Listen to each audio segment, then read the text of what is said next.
Hello ladies and gentlemen, and welcome to MMO'RLY. My name is Meoni, and today we're looking at a game currently in development by Sega Japan. That's right, Phantasy Star Online 2.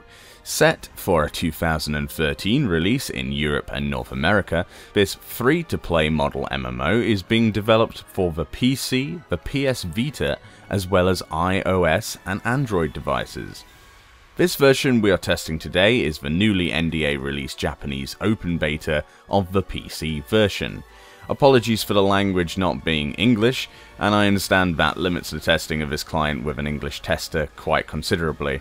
However, to be the first to the post, you kind of need to go further than the language barrier. And that's exactly what I have tried to do here. So join me as we look into this Japanese beta of Phantasy Star Online 2.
Okay, so the beta is confined to one character per test, and I have no idea how to delete said character, so I won't exactly be able to show you the character creation menus as I did that off of camera, like an idiot.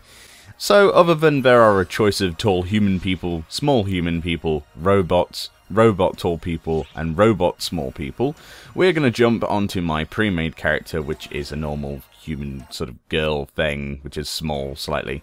A small human. My pre-made character, Meoni.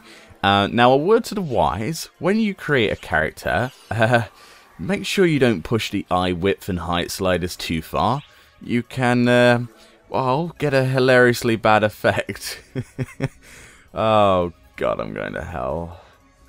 Now, as you may notice, this game seems to have adverts moving around spontaneously in the background. Now, these are actually in-game. I have to mention there are other brands of laptop and computer software and hardware available than just Alienware and Intel, but these adverts are placed on loading screens, presumably a way of the company to pay for their free-to-play model it's going with. So, whatever, there you go. Apologies for that. So let's start off with a quest in the game and show you what's what with the basic combat mechanics and go from there. Now, if you saw, I just went to a quest board type NPC listing quests that I can do at my current level. This gave me my mission, which I activated. Then I go to my private quarters and jump through this device, which teleports me to the location of the quest on a world below. Now, you may or may not have noticed that this quest, like many others in this game, is persistent with other players, and I here have been grouped with a similar level player on the beta doing exactly the same quest dungeon type thing. Now, the maximum group size in this game is 4, and we're going to be seeing how that works out. But these groups are essentially drop in, drop out unless you put them to private mode. So, a bit like Diablo where you can drop into public games or drop into your friends' games now and again, the same sort of system applies here. There are 3 classes in the game and 3 races, which I poorly described earlier on in the video, and let's talk a little about those later after I tell you about the one I'm using right now. Currently I'm playing a Newman Hunter, which are mostly close quarters fighters with swords with high defense and high HP. Their soloing ability is pretty high with skills that reflect that. Their weapons include a giant two-handed sword, a wired lance, and a gun slash, which I'm switching in and out of here with the shift key to toggle between slashing with the gun blade type weapon and shooting mode where I can shoot at range with the same weapon. I like this variation, and combining the two results in some rather cool combination abilities, to be honest.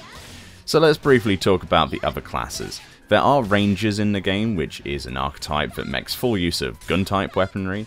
With a class playing at mid-range, they use precision to take down enemies, and they have access to an assault rifle along with the gunslash, like my hunter here, or a gunblade as I keep referring to it as.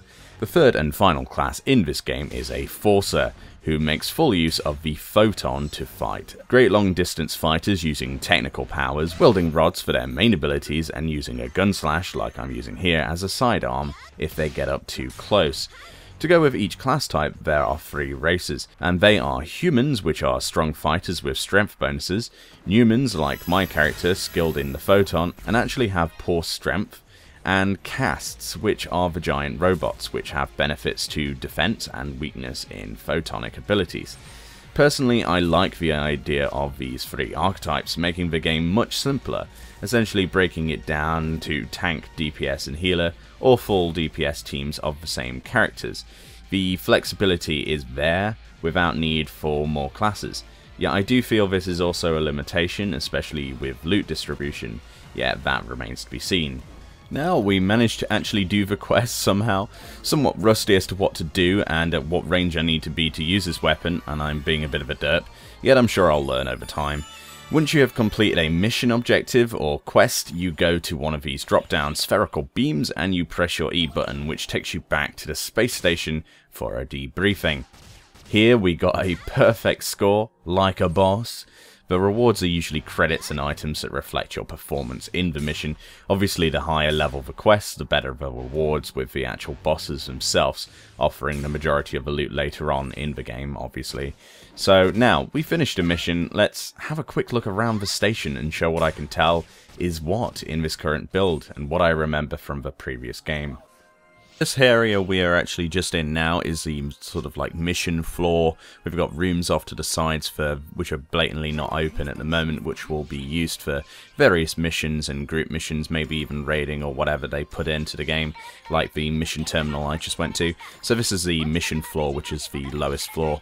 You can also go to another floor, which we're going to go to right now, which is like a shopping district, which is pretty awesome. Here you can build weapons, get items, buy weapons and armor, and the usual things you could do in the previous game, with synthesis making a return, as well as a technics system where you can buy spells effectively. Also, furniture returns to Phantasy Star, so you can decorate your private quarters with chairs, tables, and lampshades and stuff. This is your basic hub to hang out, yet nothing has significantly changed here from previous games, other than obviously this entire place being in an entirely different place. With very little information, this is pretty much what you're able to do in the base test at the moment, and with no real announcement of PvP to be included, this might rely on its PvE content to be successful. Yet the free-to-play model suits this game perfectly, and I cannot fault Sega Japan for that decision. Let's quickly jump into combat once more and explain a couple more things before I give my impressions. So we're back in combat on a similar quest with a different player here, and I'd like to talk about the place we are in. In Phantasy Star Online 2, one of the key features is a random field system, which changes the battlefield every time you step into it, supposedly. It is supposed to geographically change the quest areas each time, and includes enemy placement, objective locations, and loot areas being different every time. This is a nice touch to try and spice things up, but I can't help but feel they are making the zone somewhat too linear, and no matter what changes you make, you will be running the same distance depending on the original size of the map, so any variation is purely cosmetic, but it's nice anyway.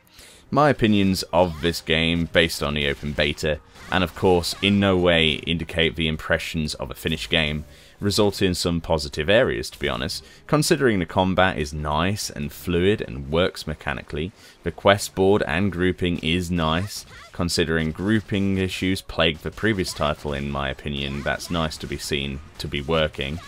The combo system is really cool, allowing you to make and store your own combos, and general mechanics of the game are just nice. It feels nice.